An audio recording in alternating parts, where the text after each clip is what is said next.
আপনি কি জানেন কোরআনে এমন একটি জাতির কথা উল্লেখ করা হয়েছে যারা আল্লাহর একটি আদেশ অমান্য করার কারণে ভয়াবহ শাস্তির সম্মুখীন হয়েছিল। তারা মনে করেছিল নিজেদের কৌশল দিয়ে তারা আল্লাহর বিধানকে ফাঁকি দিতে পারবে, কিন্তু শেষ পর্যন্ত আল্লাহ তাদেরকে এমন শাস্তি দিয়েছিলেন যা কিয়ামত পর্যন্ত সমগ্র মানবজাতির জন্য শিক্ষা হয়ে থাকবে। কুরআনে আল্লাহ তাদের সম্পর্কে বলেছেন, তোমরা লাঞ্ছিত বানরে পরিণত হয়ে যাও। কিন্তু তারা আসলে কি করেছিল? কেন আল্লাহ তাদের উপর এত কঠিন শাস্তি নাজিল করেছেন? আর এই ঘটনার সঙ্গে আল্লাহর নবী হযরত দাউদ আলাইহিস সালামের যুগের কি সম্পর্ক রয়েছে? তো চলুন কুরআন, সহিহ হাদিস এবং নির্ভরযোগ্য তাফসিরের আলোকে জেনে নেই সেই শিক্ষণীয় ইতিহাস। আল্লাহ তাআলা যুগে যুগে মানবজাতিকে সত্যের পথ দেখানোর জন্য অসংখ্য নবী রাসূল প্রেরণ করেছেন। তাদের প্রত্যেকের জীবনেই রয়েছে ঈমান, তাকওয়া, ধৈর্য, ন্যায় বিচার এবং আল্লাহর প্রতি অবিচল আনুগত্যের অনন্য দৃষ্টান্ত। সেই মহান নবীদের মধ্যে অন্যতম ছিলেন হযরত দাউদ আলাইহিস সালাম। তিনি শুধু একজন নবী ছিলেন না, আল্লাহ তাকে দান করেছিলেন রাজত্ব, প্রজ্ঞা, ন্যায় বিচারের অসাধারণ ক্ষমতা এবং জাবুর নামক আসমানি কিতাব। পবিত্র কোরআনে আল্লাহ তাআলা একাধিক স্থানে হযরত দাউদ আলাইহিস সালামের কথা উল্লেখ করেছেন। তিনি ছিলেন এমন একজন বান্দা যিনি সুখে দুঃখে, ক্ষমতায় ও নেতৃত্বে সর্বদা আল্লাহর দিকে প্রত্যাবর্তন করতেন। তার জীবনী আমাদের শেখায় একজন মানুষের প্রকৃত মর্যাদা সম্পদ, ক্ষমতা বা খ্যাতিতে নয়, বরং আল্লাহর আনুগত্যে। আল্লাহ তাআলা হযরত দাউদ আলাইহিস সালামকে এমন এক বিশেষ নিয়ামত দান করেছিলেন যা অন্য কোনো নবীকেও দেওয়া হয়নি। কুরআনে আল্লাহ তাআলা বলেন, তিনি পাহাড় ও পাখিদের হুকুম দিয়েছিলেন যেন তারা দাউদ আলাইহিস সালামের সঙ্গে আল্লাহর তাসবিহ পাঠ করে। এটি ছিল আল্লাহর পক্ষ থেকে তার প্রতি এক বিশেষ সম্মান। কুরআন আমাদের এতটুকুই জানিয়েছে। এর বাইরে মানুষের মুখে মুখে প্রচলিত বহু ঘটনা রয়েছে, কিন্তু সেগুলোর সবগুলো নির্ভরযোগ্য নয়। একজন মুমিন হিসেবে আমাদের উচিত কুরআন এবং সহিহ সুন্নাহ যতটুকু বর্ণনা করেছে ততটুকুতেই সন্তুষ্ট থাকা। হযরত দাউদ আলাইহিস সালাম শুধু ইবাদতকারী ছিলেন না, তিনি ছিলেন একজন ন্যায়পরায়ণ শাসকও। আল্লাহ তাকে নির্দেশ দিয়েছিলেন মানুষের মাঝে ন্যায়ের সঙ্গে বিচার করতে এবং প্রবৃত্তির অনুসরণ না করতে, কারণ প্রবৃত্তির অনুসরণ মানুষকে আল্লাহর পথ থেকে বিচ্যুত করে দেয়। একজন বিচারকের সবচেয়ে বড় দায়িত্ব হলো সত্যকে প্রতিষ্ঠা করা, পক্ষপাতিত্ব না করা এবং আল্লাহকে ভয় করে সিদ্ধান্ত গ্রহণ করা। এই শিক্ষা শুধু শাসকদের জন্য নয়, বরং প্রতিটি মুসলিমের জন্য সমানভাবে প্রযোজ্য। হযরত দাউদ আলাইহিস সালামের ইবাদতের কথা রাসূলুল্লাহ সাল্লাল্লাহু আলাইহি ওয়াসাল্লাম বিশেষভাবে প্রশংসা করেছেন। সহিহ বুখারী ও সহিহ মুসলিমে বর্ণিত হয়েছে, আল্লাহর কাছে সবচেয়ে প্রিয় নামাজ ছিল দাউদ আলাইহিস সালামের নামাজ এবং সবচেয়ে প্রিয় রোজা ছিল দাউদ আলাইহিস সালামের রোজা। তিনি রাতের অর্ধেক সময় ইবাদত করতেন, এরপর কিছু সময় বিশ্রাম নিতেন, তারপর আবার রাতের শেষ অংশে দাঁড়িয়ে আল্লাহর ইবাদত করতেন। এটি ছিল ইবাদতের এমন এক ভারসাম্যপূর্ণ পদ্ধতি যেখানে শরীরের অধিকারও রক্ষা করা হয় এবং আল্লাহর হকও যথাযথভাবে আদায় করা হয়। রাসূলুল্লাহ সাল্লাল্লাহু আলাইহি ওয়াসাল্লাম আরো বলেছেন, হযরত দাউদ আলাইহিস সালাম যুদ্ধক্ষেত্রে কখনো শত্রুর মুখোমুখি হয়ে পেছনে ফিরে পালিয়ে যেতেন না। তার জীবনে সাহস, ধৈর্য এবং আল্লাহর উপর ভরসা একসঙ্গে বিদ্যমান ছিল। একজন প্রকৃত মুমিন যেমন ইবাদতে বিনয়ী হয়, তেমনি সত্য প্রতিষ্ঠার ক্ষেত্রে দৃঢ় ও সাহসী হয়। হযরত দাউদ আলাইহিস সালাম ছিলেন তার জীবন্ত উদাহরণ। কুরআনে আরো উল্লেখ রয়েছে যে আল্লাহ তার জন্য লোহাকে নরম করে দিয়েছিলেন। তিনি লোহা গলিয়ে বর্ম তৈরি করতেন এবং আল্লাহ তাকে শিখিয়েছিলেন কিভাবে সেগুলো এমনভাবে নির্মাণ করতে হবে যাতে যুদ্ধে মানুষ সুরক্ষা পায়। এই ঘটনায় একটি গভীর শিক্ষা রয়েছে। আল্লাহ চাইলে অলৌকিকভাবে সবকিছু করে দিতে পারতেন, কিন্তু তিনি দাউদ আলাইহিস সালামকে কাজ শেখালেন, দক্ষতা দিলেন এবং পরিশ্রমের মাধ্যমে জীবিকা অর্জনের পথ দেখালেন। ইসলাম কখনো অলসতাকে সমর্থন করে না, বরং হালাল উপার্জনকে ইবাদতের একটি অংশ হিসেবে শিক্ষা দেয়। সময়ের প্রবাহে বনি ইসরায়েল জাতির উপরও বিভিন্ন পরীক্ষা আসতে থাকে। আল্লাহ তাদের বহু নিয়ামত দান করেছিলেন, অসংখ্য নবী পাঠিয়েছিলেন এবং বারবার সঠিক পথ দেখিয়েছিলেন। কিন্তু ইতিহাস সাক্ষী, যতই কোনো জাতি আল্লাহর আদেশকে হালকাভাবে নিতে শুরু করে, তখন তাদের সামনে কঠিন পরীক্ষা এসে দাঁড়ায়। তেমনই একটি পরীক্ষা ছিল শনিবারের পরীক্ষা। কুরআনে আল্লাহ তাআলা আমাদেরকে সেই ঘটনার কথা স্মরণ করিয়ে দিয়েছেন। সমুদ্র তীরবর্তী একটি জনপদের মানুষকে আল্লাহ নির্দেশ দিয়েছিলেন তারা যেন নির্ধারিত দিনে মাছ শিকার না করে। এটি শুধু মাছ ধরার নিষেধাজ্ঞা ছিল না, বরং এটি ছিল তাদের আনুগত্য, ধৈর্য এবং আল্লাহর প্রতি বিশ্বাসের পরীক্ষা। প্রথম দিকে তারা আল্লাহর আদেশ মেনে চলেছিল, কিন্তু ধীরে ধীরে তাদের অন্তরে দুনিয়ার লোভ প্রবেশ করতে শুরু করলো। তারা দেখতে পেল যেদিন মাছ ধরা নিষিদ্ধ, ঠিক সেই দিনই প্রচুর মাছ তীরের কাছে চলে আসে, আর যেদিন মাছ ধরা বৈধ সেদিন সহজে মাছ ধরা করে না। এখান থেকেই শুরু হলো তাদের ঈমানের প্রকৃত পরীক্ষা।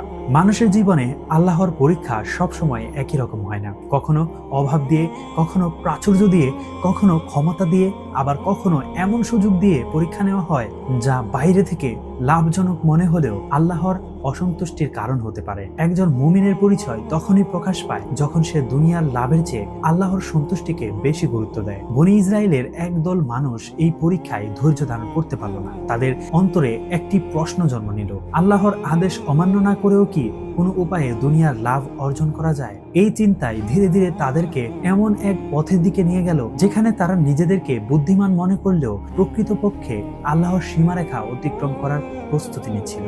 এই পরীক্ষার পরবর্তী ঘটনায় মানব ইতিহাসে এক ভয়াবহ শিক্ষা হয়ে আছে। কিভাবে একটি জাতি আল্লাহর আদেশকে কৌশল দিয়ে এড়িয়ে যেতে চেয়েছিল আর তার পরিণতি কি হয়েছিল, সেই ঘটনাটাই জানবো এখন ইনশাআল্লাহ। বনী ইসরায়েলের জন্য শনিবার ছিল একটি বিশেষ দিন।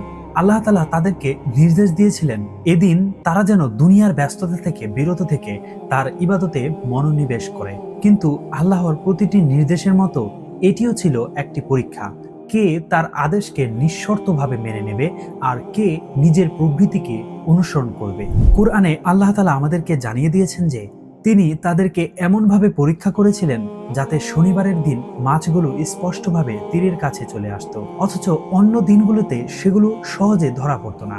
এটি ছিল তাদের জন্য একটি কঠিন পরীক্ষা। আল্লাহ তাআলা বলেন, তিনি তাদের এভাবেই পরীক্ষা করেছিলেন কারণ তারা অবাধ্যতার পথে এগিয়ে যাচ্ছিল।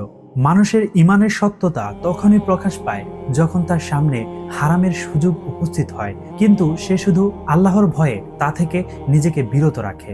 দুর্ভাগ্যজনকভাবে বনী ইসরায়েলের একটি দল এই পরীক্ষায় ব্যর্থ হলো। কুরআন তাদের কৌশলের বিস্তারিত বিবরণ দেয় না, বরং তাদের অবাধ্যতা এবং তার পরিণতির কথাই আমাদের সামনে তুলে ধরে। তাই একজন মুসলিম হিসেবে আমাদেরকেও সেই সীমারেখার মধ্যেই থাকা উচিত যতটুকু আল্লাহ ও তার রাসূল আমাদেরকে জানিয়েছেন। অনেক তাফসির ও বিভিন্ন ঐতিহাসিক বর্ণনা উল্লেখ আছে, কিন্তু সেগুলোর সবগুলো সমানভাবে প্রমাণিত নয়। তাই নিশ্চিত তথ্য হিসেবে কেবল কুরআনের বক্তব্যই আমাদের জন্য যথেষ্ট। যখন সেই মানুষগুলো আল্লাহর আদেশকে অমান্য করতে শুরু করলো, তখন তাদের সমাজ তিনটি দলে বিভক্ত হয়ে গেল। একটি দল সরাসরি অবাধ্যতায় লিপ্ত হলো, আরেকটি দল তাদেরকে নিষেধ করলো এবং আল্লাহকে ভয় করার উপদেশ দিল, কিন্তু তৃতীয় একটি দল বলল, যাদের আল্লাহ ধ্বংস করবেন বা কঠিন শাস্তি দেবেন তাদের উপদেশ দিয়ে কি লাভ। তখন যারা মানুষকে উপদেশ দিচ্ছিল তারা অত্যন্ত সুন্দর একটি উত্তর দিয়েছিল, আমাদের প্রতিপালকের কাছে দায় মুক্তির জন্য এবং হয়তো তারা আল্লাহকে ভয় করবে, এই আশাতেই আমরা তাদের নসিহত করছি। এই কথার মধ্যে একজন দায়ীর দায়িত্বের বড় শিক্ষা রয়েছে।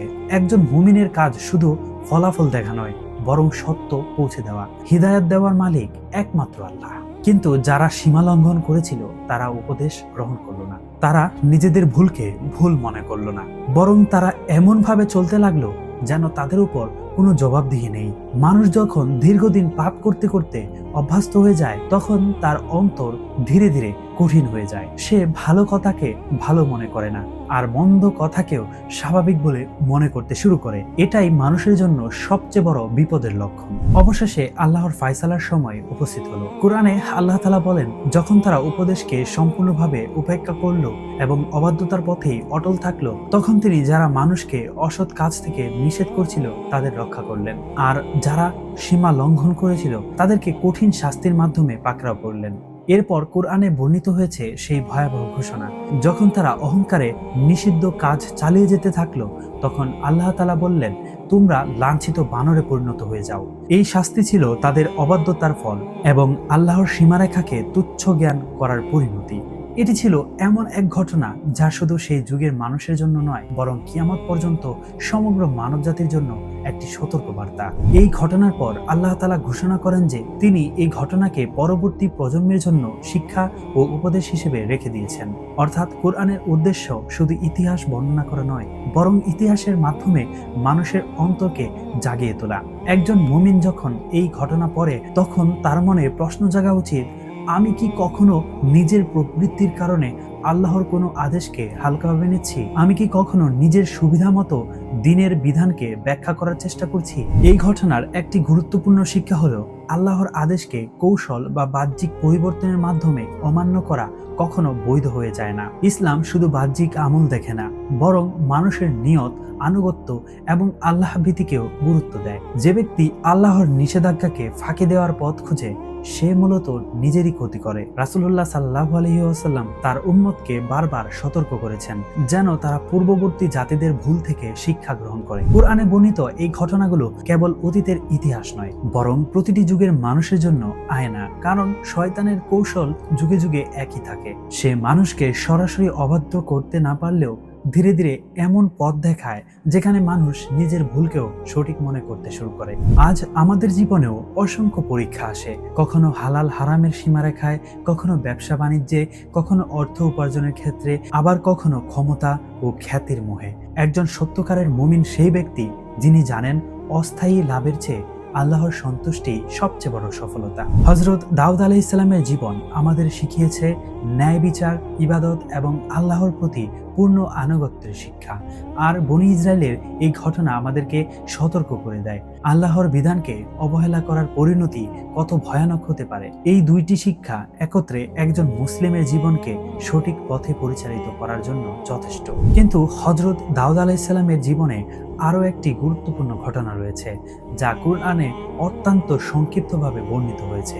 সেই ঘটনা আমাদের শেখায় একজন নবীও যখন কোনো বিষয়ে দ্রুত সিদ্ধান্ত নিয়ে ফেলেন তখন তিনি আল্লাহর কাছে ফিরে আসেন, তওবা করেন এবং আল্লাহ তাকে ক্ষমা করে দেন।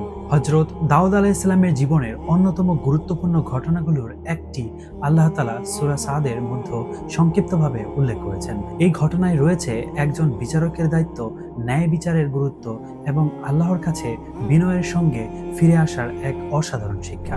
একদিন হযরত দাউদ আলাইহিস সালাম তার ইবাদতখানায় একান্তে ইবাদতে ব্যস্ত ছিলেন। হঠাৎ দুই ব্যক্তি প্রাচীর টপকে তার কাছে উপস্থিত হলো।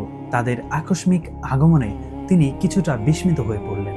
তখন তারা তাকে বলল, ভয় পাবেন না, আমরা দুই পক্ষের বিবাদ নিয়ে আপনার কাছে এসেছি। আমাদের মধ্যে একজন অন্যজনের প্রতি অন্যায় করেছে, আপনি আমাদের মধ্যে ন্যায় বিচার করুন এবং সত্য পথ থেকে বিচ্যুত হবেন না। তাদের দুজনের মধ্যে একজন বলল, এ আমার ভাই, তার রয়েছে 99টি ভেড়া আর আমার আছে মাত্র একটি, তবুও সে বলছে এই একটি ভেড়াও তাকে দিয়ে দিতে হবে। কথার জোরে সে আমাকে পরাজিত করতে চাইছে। এই কথা শোনার পর হযরত দাউদ আলাইহিস সালাম বললেন, তোমার একটি ভেড়া নিজের ভেড়ার সঙ্গে যোগ করার দাবি করে সে অবশ্যই তোমার প্রতি অন্যায় করেছে। অধিকাংশ অংশীদারী একে অপরের উপর জুলুম করে থাকে, তবে যারা ঈমান আনে এবং সৎকর্ম করে তারা এর ব্যতিক্রম, আর এমন মানুষের সংখ্যা খুবই কম। এই কথা বলার পরই হযরত দাউদ আলাইহিস সালাম উপলব্ধি করলেন এটি ছিল আল্লাহর পক্ষ থেকে তার জন্য একটি পরীক্ষা। কুরআন আমাদের জানায় তিনি সঙ্গে সঙ্গে তার প্রতিপালকের কাছে ক্ষমা প্রার্থনা করলেন, সিজদায় লুটিয়ে পড়লেন এবং আন্তরিকভাবে আল্লাহর দিকে ফিরে এলেন। আল্লাহ তাআলাও তার তাওবা কবুল করলেন এবং তাকে ক্ষমা করে দিলেন। এখন হয়তো আপনি চিন্তা করছেন যে এই ঘটনার শিক্ষাটা কি? এই ঘটনার প্রকৃত শিক্ষা হলো একজন বিচারকের উচিত উভয় পক্ষের বক্তব্য সম্পূর্ণভাবে শোনা, তারপর সিদ্ধান্ত দেওয়া। আল্লাহ তাআলা এই ঘটনার মাধ্যমে হযরত দাউদ আলাইহিস সালামকে আরো উচ্চতর ন্যায় বিচারের শিক্ষা দিয়েছিলেন। আর দাউদ আলাইহিস সালামের মহান চরিত্র ছিল এই যে তিনি নিজের সামান্য ত্রুটিও উপলব্ধি করার সঙ্গে সঙ্গে বিন্দু মাত্র অহংকার না করে আল্লাহর কাছে ফিরে গিয়েছিলেন। এরপর আল্লাহ তাআলা তাকে স্মরণ করিয়ে দিয়ে বললেন, হে দাউদ, আমি আপনাকে পৃথিবীতে প্রতিনিধি করেছি, অতএব আপনি মানুষের মধ্যে ন্যায়ের সঙ্গে বিচার করুন এবং প্রবৃত্তির অনুসরণ করবেন না, কারণ প্রবৃত্তির অনুসরণ আপনাকে আল্লাহর পথ থেকে বিচ্যুত করে দেবে। এই আয়াত শুধু হযরত দাউদ আলাইহিস সালামের জন্য নয়, বরং বিচারক, শাসক এবং প্রতিটি দায়িত্বশীল মানুষের জন্য এক চিরন্তন নীতি। হযরত দাউদ আলাইহিস সালামের জীবন আমাদের সামনে একটি পূর্ণাঙ্গ আদর্শ তুলে ধরে। তিনি ছিলেন একজন নবী, একজন রাজা, একজন ন্যায়পরায়ণ বিচারক, একজন সাহসী যোদ্ধা এবং একজন নিষ্ঠাবান ইবাদতকারী। এত বড় মর্যাদা লাভ করার পরেও তার অন্তরে অহংকারের স্থান ছিল না। তিনি সব সময় আল্লাহর কাছে বিনয়ী ছিলেন এবং নিজের প্রতিটি কাজের জন্য তারই সাহায্য কামনা করতেন। রাসূলুল্লাহ সাল্লাল্লাহু আলাইহি ওয়াসাল্লাম তার ইবাদতের প্রশংসা করে আমাদেরকে শিক্ষা দিয়েছেন ইবাদতের ভারসাম্য বজায় রাখতে হবে। তিনি দাউদ আলাইহিস সালামের মতো ইবাদতের পদ্ধতিকেই সর্বোত্তম বলে উল্লেখ করেছেন। এর মাধ্যমে আমরা বুঝতে পারি ইসলাম এমন ইবাদত চায় না যাতে মানুষ নিজের শরীর, পরিবার বা দায়িত্বকে সম্পূর্ণভাবে উপেক্ষা করে, বরং ইসলাম এমন জীবন ব্যবস্থা শিক্ষা দেয় যেখানে দুনিয়ার দায়িত্ব এবং আখিরাতের প্রস্তুতি দুটি সুন্দরভাবে রক্ষা করা হয়। অন্যদিকে বনী ইসরায়েলের শনিবারের ঘটনাও আমাদের জন্য গভীর শিক্ষা বহন করে। আল্লাহর বিধানকে নিজের সুবিধা মতো পরিবর্তন করা, হারামকে হালাল করার পথ খোঁজা অথবা বাহ্যিক কৌশলের মাধ্যমে আল্লাহর সীমারেখা অতিক্রম করার চেষ্টা, এসবের পরিণতি কখনোই কল্যাণকর হয় না। একজন মুমিনের প্রকৃত পরিচয় হলো সে আল্লাহর আদেশের সামনে নিজের ইচ্ছাকে নত করে দেয়। আজ আমাদের জীবনেও নানা ধরনের পরীক্ষা আসে, কখনো অর্থের লোভ, কখনো ক্ষমতার মোহ, কখনো মানুষের প্রশংসা পাওয়ার আকাঙ্ক্ষা, আবার কখনো এমন সুযোগ আসে যেখানে হারামের পথ খুব সহজ বলে মনে হয়। কিন্তু একজন মুমিন সবসময় মনে রাখে দুনিয়ার সাময়িক লাভের চেয়ে আল্লাহর সন্তুষ্টি সবচেয়ে বড় সফলতা। কুরআনে বর্ণিত নবীদের ঘটনাগুলো শুধু অতীতের ইতিহাস নয়, এগুলো আমাদের বর্তমান ও ভবিষ্যতের জন্য পথনির্দেশ। আল্লাহ তাআলা এসব ঘটনা উল্লেখ করেছেন যাতে মানুষ শিক্ষা গ্রহণ করে, নিজের জীবনকে সংশোধন করে এবং সত্যের পথে অবিচল থাকে। হযরত দাউদ আলাইহিস সালামের জীবন থেকে আমরা তিনটি বড় শিক্ষা পাই। প্রথমত, ক্ষমা ও মর্যাদা মানুষকে আল্লাহর কাছ থেকে দূরে নয়, বরং আরো বিনয়ী করে তুলতে হবে। দ্বিতীয়ত, ন্যায় বিচার প্রতিষ্ঠা করা একজন মুমিনের অন্যতম বড় দায়িত্ব। আর তৃতীয়ত, মানুষ ভুল করতে পারে, কিন্তু প্রকৃত সফল সেই ব্যক্তি যে নিজের ভুল বুঝতে পেরে দ্রুত আল্লাহর কাছে ফিরে আসে এবং আন্তরিকভাবে তাওবা করে। আসুন আমরা হযরত দাউদ আলাইহিস সালামের জীবন থেকে শিক্ষা গ্রহণ করি, তার মতো আল্লাহর ইবাদতকে ভালোবাসি, ন্যায় বিচারকে আঁকড়ে ধরি, হালাল ও হারামের সীমারেখা মেনে চলি এবং প্রতিটি কাজে আল্লাহর সন্তুষ্টিকে সর্বাগ্রে রাখি। কারণ দুনিয়ার জীবন ক্ষণস্থায়ী, কিন্তু আল্লাহর কাছে ফিরে যাওয়ার দিন অবশ্যই আসবে। সেদিন সফল হবে তারাই যারা ঈমান, সৎকর্ম এবং আল্লাহর আনুগত্য নিয়ে তার সামনে উপস্থিত হবে। আল্লাহ তাআলা আমাদের সবাইকে কুরআনের শিক্ষা বুঝে তার নিজের জীবনে বাস্তবায়ন করার তৌফিক দান করুন। আমিন।